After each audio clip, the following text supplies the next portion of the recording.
வணக்கம் நண்பர்களே. இன்னைக்கு நம்மளோட வீடியோவில் புதுக்கோட்டை மாவட்டத்தில் உள்ள மிகவும் புகழ்பெற்ற ஒரு சுற்றுலா தலமான நார்த்தாமலை சுற்றுலா தலத்தை தான் இந்த வீடியோவில் நம்ம பார்க்க போறோம். வீடியோவை தொடர்ந்து பார்க்கறதுக்கு முன்னாடி நம்ம சேனலை இதுவரைக்கும் நீங்க சப்ஸ்கிரைப் பண்ணலன்னா மறக்காம நம்ம சேனலை ஒரு சப்ஸ்கிரைப் பண்ணிருங்க. வாங்க தொடர்ந்து நம்ம வீடியோவை பார்க்கலாம்.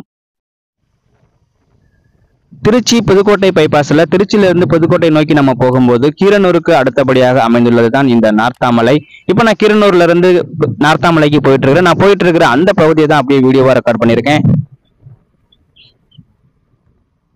புதுக்கோட்டை மாவட்டத்தில் 15க்கும் மேற்பட்ட சுற்றுலா தலங்கள் நமது தமிழக சுற்றுலாத்துறையால் அறிவிக்கப்பட்ட சுற்றுலா தலங்கள் இருக்கு. குன்னண்டார் கோயில், மலையடிப்பட்டி, ஆவூர், விராலிமலை, சித்தன்னவாசல், திருமயம் கோட்டை, ஆவுடையார் கோயில், மணமேல்குடி, இப்படி இன்னும் நிறைய ஊர்கள் சுற்றுலா தலங்களாக தமிழக சுற்றுலாத்துறையால் அறிவிக்கப்பட்ட சுற்றுலா தலங்கள் இருக்கு. அதுல மிக முக்கியமான ஒரு சுற்றுலா தலமான நார்த்தாமலை சுற்றுலா தலத்துக்கு தான் இப்போ நான் போயிட்டு இருக்கிறேன்.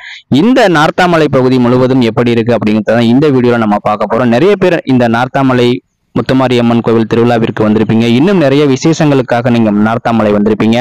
அந்த நேரத்துல நீங்க பார்த்த நார்த்தாமலைக்கும் ஏன்னா திருவிழா டைம்ல வரும்போது வருஷத்துக்கு ஒரு முறை அல்லது 2 வருஷத்துக்கு ஒரு முறை வருவதற்கான வாய்ப்பு கிடைக்கும் வெளியூர்கள்ல இருந்து வரவங்களுக்கு. அதனால இப்போது இந்த வீடியோ நீங்க பார்க்கும்போது நீங்கள் சென்று வந்த அந்த நார்த்தாமலை பகுதி இப்போது எப்படி இருக்கு அப்படிங்கிறத பார்க்கறதுக்கு ஒரு சின்ன வாய்ப்பாக இருக்கும்னு நினைக்கிறேன்.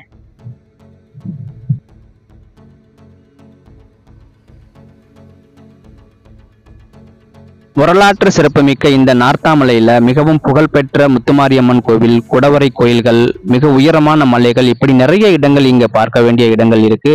இந்த வீடியோல நாம இந்த திருச்சி புதுக்கோட்டை பைபாஸ்ல இருந்து நார்த்தாமலை கோவில் அமைந்துள்ள பகுதி வரைக்கும் முழுவதுமாக இந்த வீடியோல நம்ம பார்க்க போறோம்.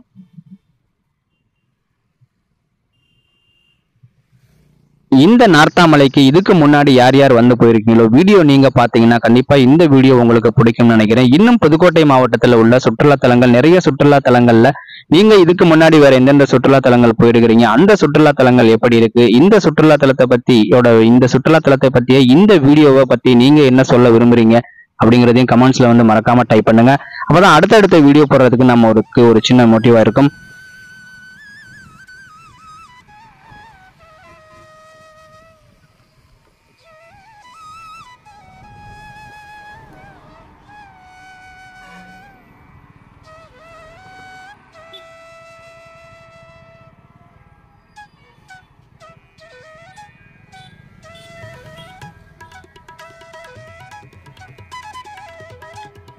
இப்ப நான் பைபாஸ்ல இருந்து இந்த ஆர்ச்சுக்குள்ள திரும்பிட்டேன். இங்க இருந்து ஒரு கிலோமீட்டருக்கு மேல வரும் கோயில் அமைந்துள்ள பகுதி. அந்த பகுதி முழுவதையும் நம்ம தொடர்ந்து பார்க்கலாம். இப்ப நமக்கு முன்னாடி ஒரு டவுன் பஸ் போயிட்டு இருக்குது. இந்த பஸ் கவர்மெண்ட்ல புதிதாக அறிமுகப்படுத்திய பஸ். இந்த மாடலே புதுசா அறிமுகப்படுத்தினாங்க. இந்த கலரும் ஒரு டிஃப்ரெண்டா இருக்கும்.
இப்ப நான் வந்து கோவில் அமைந்துள்ள அந்த பகுதிக்கு வந்துட்டேன். இந்த பகுதி அதாவது திருவிழா டைங்கள்ல இந்த பகுதி வந்து பார்த்தோன்னா முழுவதுமே வந்து மக்கள் கூட்டமாக இருக்கும். நிறைய பேர் திருவிழாவுக்கு வந்துட்டு போயிருப்பீங்க. ஸோ நீங்க திருவிழா டைம்ல பார்த்த இந்த பகுதியை வந்து திருவிழா டைம் பார்த்ததுக்கும் இப்போ இந்த பகுதியை பார்க்கறதுக்கும் எப்படி இருக்குன்னு வந்து கமெண்ட்ஸ்ல டைப் பண்ணுங்க. ஓகே ஃப்ரெண்ட்ஸ், இந்த வீடியோ பதிவு பத்தி நீங்க என்ன சொல்ல விரும்புறீங்க அப்படிங்கறத கமெண்ட்ஸ்ல வந்து டைப் பண்ணுங்க. அதுபோல இந்த வீடியோ உங்களுக்கு பிடிச்சிருந்துச்சுன்னா வீடியோவுக்கு மறக்காம ஒரு லைக் கொடுத்துருங்க. நம்ம சேனலை இது வரைக்கும் நீங்க சப்ஸ்கிரைப் பண்ணலன்னா மறக்காம நம்ம சேனலுக்கு ஒரு சப்ஸ்கிரைப் பண்ணிருங்க. அது மட்டும் இல்லாம நீங்க புதுக்கோட்டை மாவட்டத்தில் உள்ள மற்ற சுற்றுலா தலங்கள்ல எந்த சுற்றுலா தலத்தை வந்து நீங்க வீடியோவை எதிர்பார்க்கறீங்க அப்படிங்கறதையும் கமெண்ட்ஸ்ல டைப் பண்ணுங்க. மீண்டும் பிறகு ஒரு வீடியோவில் சந்திப்போம். நன்றி, வணக்கம்.